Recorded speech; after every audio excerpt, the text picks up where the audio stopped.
To speak of existence is to presume that existence can be spoken of, yet what is the locus of the unspeakable, if not the fulcrum upon which every utterance teeters? The human endeavor, that Sisyphean heaving against the inertial impossibility of being itself, assumes a coherence to its quivering impetus. But let us interrogate, what is this coherence? Does it emanate from within the architecture of thought, or is thought but the phantasmal vapor of a coherence external to it? In pursuit of this question, we enter a philosophical convulsion where concept rends itself from concept, and the mind becomes an arena for dialectical implosions.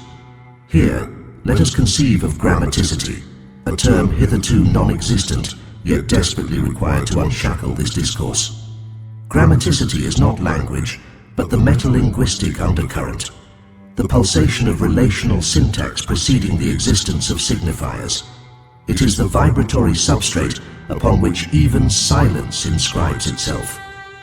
To articulate a single idea is already to participate in grammaticity, which enfolds the thinker before they have thought, wraps the speaker before they have spoken.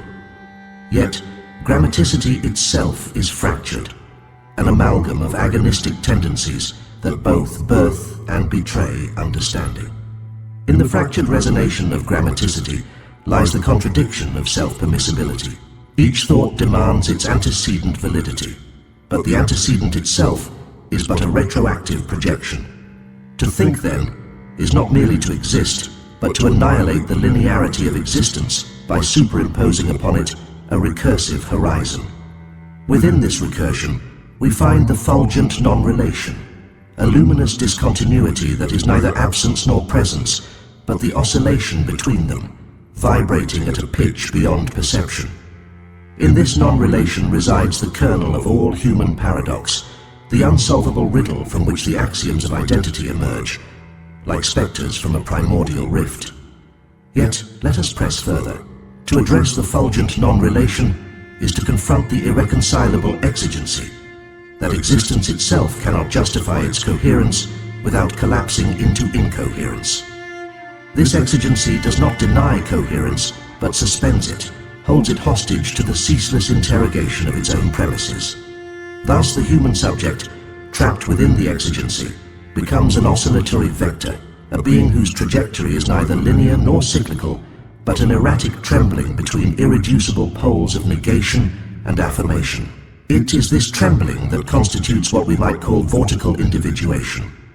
Vortical individuation is no mere process, but a cosmic wound, an ontological rupture through which the entirety of being experiences itself in miniature.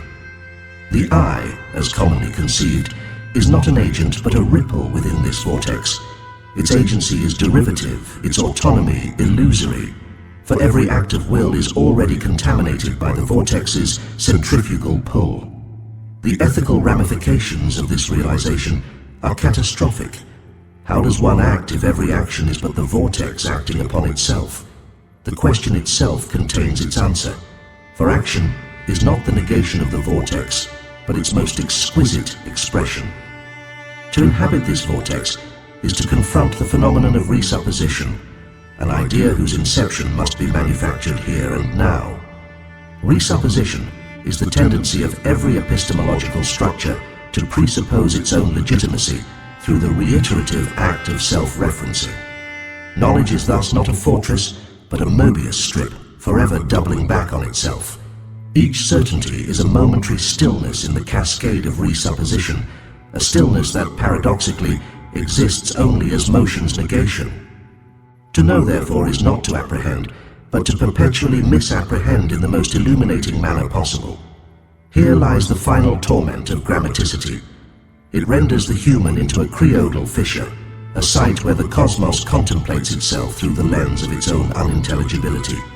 This fissure is not an emptiness, but a plenipotent voidance, an overflowing absence that simultaneously generates and obliterates meaning.